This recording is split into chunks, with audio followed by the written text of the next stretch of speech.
Hello, welcome to another video from the Animal University channel. Let's go for the video. Llama. Llama, Llama, domesticated livestock species, descendant of the guanaco, Llama guanaco, and one of the South American members of the camel family, Camelidae, order Artiodactyla. The llama is primarily a pack animal, but it is also used as a source of food, wool, hides, tallow for candles, and dried dung for fuel. Llama herds are found primarily in Bolivia, Peru, Colombia, Ecuador, Chile, and Argentina, and they have been exported to other countries. Natural history. Llamas, guanacos, vicunas, vicuna, and alpacas, the alpacos, are known collectively as llamoids. Unlike camels, llamas and other llamoids do not have the characteristic camel humps. They are slender-bodied animals and have long legs and long necks, short tails, small heads, and large pointed ears. Gregarious animals, they graze on grass and other plants. When annoyed, they spit. Llamoids are able to interbreed with one another and produce fertile offspring. The llama is the largest of the four llamoid species. It averages 120 centimeters (47 inches) at the shoulder, with most males weighing between 136 and 181.4 kilograms (300 and 400 pounds), and most females weighing between 104.3 and 158.7 kilograms (230 and 350 pounds). A 113 kilograms (250 pound) llama can carry a load of 45 to 60 kilograms and average 25 to 30 kilometers (15 to 20 miles) travel a day. The llama's high thirst tolerance, endurance, and ability to subsist on a wide variety of forage makes it an important transport animal on the bleak Andean plateaus and mountains. The llama is a gentle animal, but, when overloaded or maltreated, it will lie down, hiss, spit and kick, and refuse to move. Llamas breed in the southern hemispheric, late summer and fall, from November to May. The gestation period lasts about 11 months, and the female gives birth to one young. Although usually white, the llama may be solid black or brown, or it may be white with black or brown markings. The llama and the alpaca are domestic animals not known to exist in the wild state. Genetic studies conducted in the early 21st century determined that llamas are descended from guanacos and alpacas are descended from vicunas. Llamas appear to have been bred from guanacos and used as beasts of burden starting about 6,500 years ago. Most taxonomies separate llamas and guanacos into distinct species, with some authorities preferring to classify both animals as subspecies of Llama glama.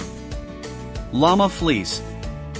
Llamas are normally sheared every 2 years, each yielding about 3 to 3.5 kilograms (6.6 to 7.7 pounds) of fiber.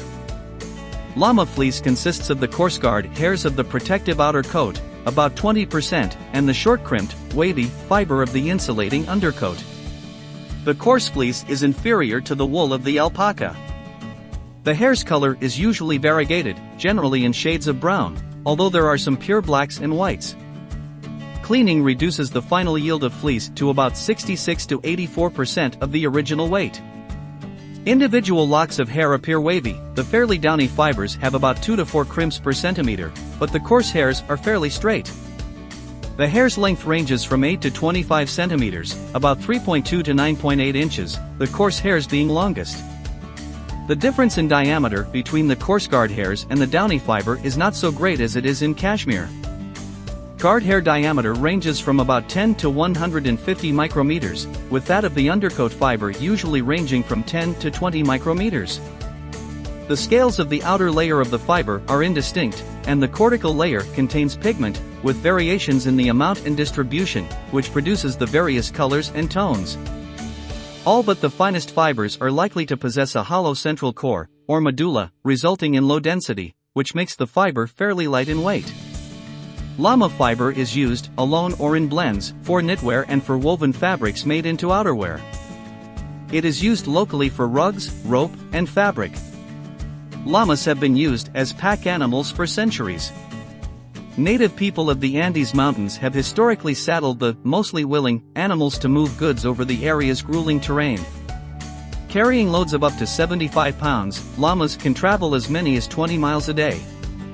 Sometimes hundreds of them make up pack trains, efficiently transporting items en masse. Occasionally, when their patience is tested, they lie down or refuse to move. Ever heard the phrase stubborn as a mule? The irritated animals may also hiss, spit, or kick until their load is lightened. They show displeasure. When angry, llamas may act aggressively. They'll often spit to establish pecking order within their herd or to ward off an unwanted suitor. Their spit is sometimes green, the result of half-digested food, and can be flung 10 feet or more, but don't worry, they rarely spit on humans. Llamas will also kick, bite, or charge if they feel threatened. They differ from alpacas. While they look extremely similar to alpacas, there are many subtle differences between the two. For instance, llamas tend to be taller and weigh more than alpacas. The former stands about 4 feet at the shoulder and weighs between 280 and 350 pounds, while the latter is about 3 feet tall at the shoulder and weighs between 120 and 145 pounds. Llamas also have long, banana-shaped ears while alpacas have short, pear-shaped ears. Llamas' faces are long whereas alpacas are short and blunt, giving them a smushed-in look. On a personality level, llamas are more independent than alpacas, which prefer to be around their herds. They communicate by humming. Llamas are especially vocal. Mothers often hum to communicate with their babies, called cryas, which eventually learn to recognize their mothers this way. According to the Michigan Llama Association, they also make this noise when they're anxious, tired, uncomfortable, excited, or just curious. In addition to humming, llamas make a unique gargling noise, called an orgle, then they're mating. Female llamas will sometimes make clicking noises. They make good guard animals. Llamas are sometimes called a pawn for protection duties. Farmers often use them to guard herds of small animals, like sheep, goats, and even alpacas, as they have been known to boldly chase off predators like coyotes. Always on alert, these protectors are also usually friendly with their flocks. Sometimes they'll even adopt smaller livestock as their personal herd, the Michigan Llama Association says. They could help prevent the flu one day. Researchers are working to create a universal flu vaccine that would be effective against every strain of the virus, and llamas are playing a big part of the research. Scientists have developed a nasal spray derived from several llama antibodies that works by targeting many strains of the flu all at once. If ever approved, it could replace the need for an annual flu shot. Llamas are used as therapy animals. Like Labradors and miniature horses, llamas have a soothing aura about them. They can be trained as professional comforters, working as therapy animals in hospitals, schools, and nursing homes. One of the better-known therapy llamas was Rojo of MTN Peak's Therapy Llamas and Alpacas near Portland, Oregon. He became the subject of 2 children's books and made many media appearances before passing away at age 17. They're easy keepers. It doesn't take much to make a llama happy. Llamas and alpacas require less land and food than many other farm animals. Depending on the quality of the pasture, just an acre of land is enough to sustain 4 llamas, or as many as 10 alpacas. Cows, on the other hand, need about 2 acres each. Unlike other animals that can destroy pastures when they graze, llamas and alpacas trim the grass instead of pulling it up by the roots. They also walk gently on the land instead of making gouges or furrows with their feet. I hope you enjoyed this video enough and it was informative. Please like the video and subscribe the channel. Introduce us to your friends. Good luck to you all.